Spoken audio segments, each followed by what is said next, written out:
We're marking two incredibly painful anniversaries today. On July 18, 1994, a car bomb exploded in front of the AMIA Jewish Communal Center in Buenos Aires, Argentina, killing 85 people and injuring hundreds. It was the deadliest terrorist attack in Latin American history. The evidence that this was an Iranian-sponsored attack carried out by Hezbollah agents operating in the region is overwhelming. And still, 27 years after the bombing, no one has been brought to justice except for secondary actors. On the same day, July 18th, this time in 2012, a suicide bomber blew up a passenger bus transporting Israeli tourists that had arrived from Tel Aviv at the Burgas airport in Bulgaria. The explosion killed the Bulgarian bus driver and 5 Israelis and injured 32 other Israelis. In 2013, Bulgaria recognized that there was well-grounded evidence that Hezbollah was behind the attack, leading to a ban by the European Union of Hezbollah's so-called military wing in the same year. To this day, less than a handful of EU member states have designated the full organization as a terrorist entity, and Hezbollah continues to operate its criminal enterprises via key hubs in Europe.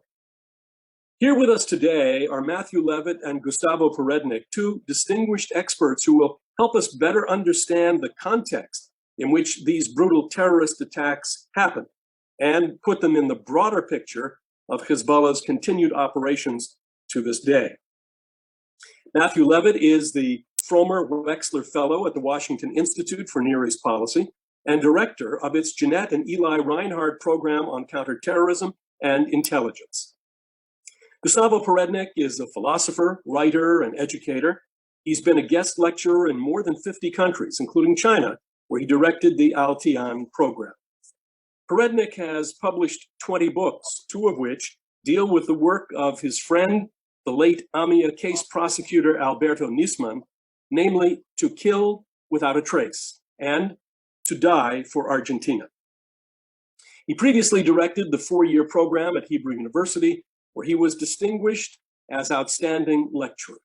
His book, Judeophobia, examines the roots of hatred toward Jews and various theories explaining the phenomenon, which was the topic of his doctoral thesis. Perednik currently lectures on philosophy and on the history of Zionism in the Rimonim program at Herzog College and lives with his family in Jerusalem. Mathew, Gustavo, thanks so much for joining us today. Well, let's begin first with you, Professor Perednik. Why did the attack happen in Buenos Aires? Why was it in Argentina that the target was selected? And what can you tell us about the initial investigation and the aftermath of the attack, and why so many years were wasted as a result? Thank you, Dan. I'm very glad to be once again at B'nai B'rith. And I would say there were 2 main reasons to choose Argentina as a target. And the issue was discussed by the Iranians on August 14, 1993, in the town of Mashhad, where the attack was decided and where it was entrusted to Hezbollah. The first reason to choose Buenos Aires was to punish the Argentine government for having canceled the nuclear agreements it had signed with Iran. The cancellation had been requested by the American government from President Carlos Menem when he decided to align Argentina with the American foreign policy. The second reason was that Argentina was an easy target. They learned from their experience when they blew up the Israeli embassy 2 years earlier in 1992, and there was no response whatsoever.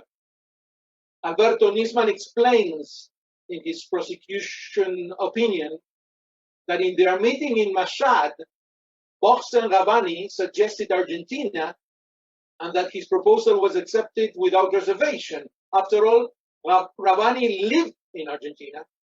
Thus, he was suitable to weigh up the chances of success. You know that he had been residing in Argentina for almost a decade. He controlled the Shiite mosque at Tabuit on San Nicolas Street in the Floresta neighborhood in Buenos Aires, and he had ousted the mosque imam Mualimi, because Mualimi focused on religious topics and didn't want to follow the political agenda. Rabbani's motto was crystal clear: we are all Hezbollah. He was in charge of the logistics of the attack in Argentina, and his direct boss was the embassy third secretary, Ahmad Reza Asghari, a member of the Pasdaran, the guardians of the Islamic Revolution. Let me add that the Mashhad plotters had nothing to worry from the election of Argentina as a target, because experience shows that democracies fear when they have to defend themselves. Not only Argentina, I'm talking about the international level. Hitler knew this fact too well, and in the so-called Kosbach Protocol of 1937, he correctly predicted that no one would defend Czechoslovakia when Germany attacked it. When you manage to instill fear in your opponent, aggression pays. That explains the second part of your question, Dan. Why so many years were wasted? Menem, the president, didn't want to confront Iran too much. Two ministers in his cabinet guided him as how to start the general cover-up, how to fabricate culprits, as Nisman thoroughly revealed. The cover-up in the case of the embassy had been much worse. It had been not only a cover-up, but to some extent an expression of empathy towards the terrorists. Then, in 1992, the Supreme Court official Alfredo Bisordi suggested that the secret store of weapons might have imploded inside the building of the embassy. That meant Israel was to be blamed. Also, the chief of police, Jorge Luis Pacero, claimed that the embassy building had collapsed on itself, from which he concluded that there had been a secret ammunition store in the basement. Adolfo Vázquez, a Supreme Court judge and a personal friend of President Menem, took a step further and said that the attack had been carried out by Israelis who disagreed with their government. The Military Intelligence Coordination Center, which was still infested with fascists, embraced the implosion nonsense and claimed that the attack was the work of an Israeli terrorist group. Well, all this Judeophobic gibberish enabled the waste of precious time to investigate. You couldn't expect these kind of people to take seriously such an attack. They almost sympathized with the aggressor. Well, Gustavo, I'd like to come back in a little bit to talk about Alberto Nisman, because clearly this is the part two of this case. This case cannot be tried in absentia in Argentina, correct? There is no provision for an in absentia trial? So there is really no hope under these circumstances. Trials in absentia are banned in some countries because they are considered a violation to the defendant's right to be present. However, trials in absentia must be held if the accused party refuses to cooperate and there is no way to bring him to a fair trial.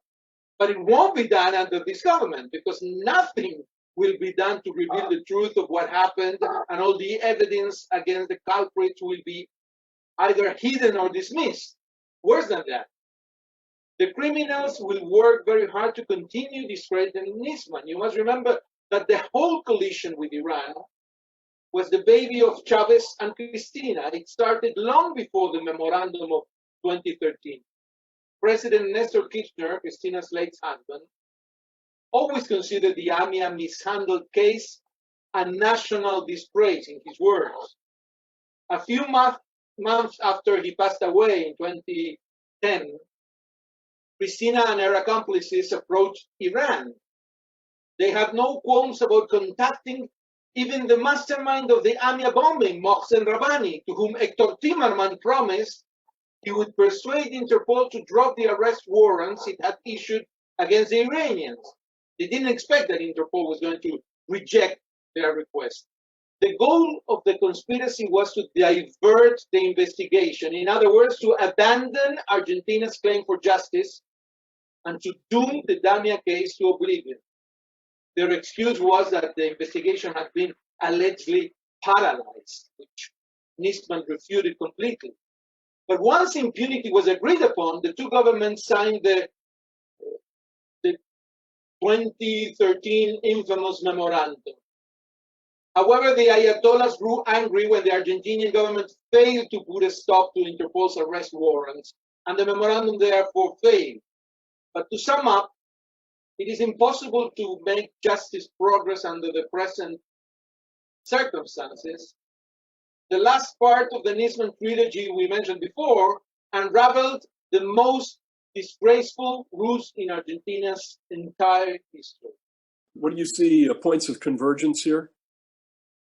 Well, let us remember that the Hezbollah is a gang established by Iran in 1982 among Lebanese Shiites as a military wing of the Islamic Revolution that had taken place 3 years before and has at aim a world conquest. Hezbollah is the Ayatollah's foreign army. It attacked Argentina twice. In 1998, the Argentine Supreme Court gave its final verdict. Hezbollah did carry out the attack against the Israeli embassy. Everybody knew it, but it was important that the court confirmed it, albeit 6 years later. But afterwards, thanks to Alberto, it was fully proven that Hezbollah also perpetrated the AMIA attack. Now, Hezbollah's headquarters are in Lebanon. So any change in the structure of Lebanon will affect immediately Hezbollah. And this country is suffering its worst economic crisis in the last 2 centuries, according to the definition of the World Bank. Its economic contraction has no precedent. Its people are almost entirely under poverty. Emigration of professionals is rampant. Out of its around 6 million people, 1 million are Syrian refugees. What is going to be the outcome of this catastrophe? The coming few months are crucial in this. Hezbollah could force the Lebanese mayhem to subjugate the country completely to Iran. It has actually been doing it. During this long disintegration of the Lebanese state, Hezbollah is destroying the country's sovereignty. And many Lebanese blame Hezbollah for the situation. So the big question is, how will the outburst happen? There could be a civil war, like the war of 1975, but the Christians, led now by Samir Jaja, are not strong enough to fight Hezbollah by themselves. If Hezbollah surface is victorious, the consequences could be terrorism everywhere. But I don't think this scenario is a possibility. I don't know what Mathew thinks of this. My reason is one, that the regime in Iran is being weakened by continual military and cybernetic operations against it. If the damage to its infrastructure continues, it won't be able for the Iranians to intervene in Lebanon. Hezbollah will be orphaned and it will slowly dwindle. Another scenario is that outsiders get involved. The possibilities are, Mathew mentioned France, also Saudi Arabia and Russia have interests to get involved, but nobody is willing to aid Lebanon as long as there is no functioning government there. Nasrallah is already trying to position himself and Iran as the country's savior. If we sum up the whole picture in 3 words, and I would say the world's main problem in 3 words, I would say Iran, Iran, and Iran. If the Ayatollahs are defeated, we live in a new world without Hezbollah, towards global peace. If not, the threat will always be.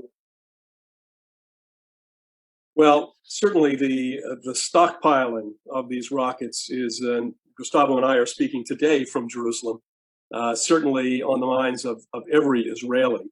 And we'll leave that for the next conversation about Iran, Hezbollah, Lebanon, and the Middle East. Mathew, Gustavo, thank you so much for this conversation. We've learned a great deal about the shared threads of global terror carried out by Hezbollah. We appreciate the fact that both of you were able to join me today for this conversation. Thank you for having us, and keep up the great work.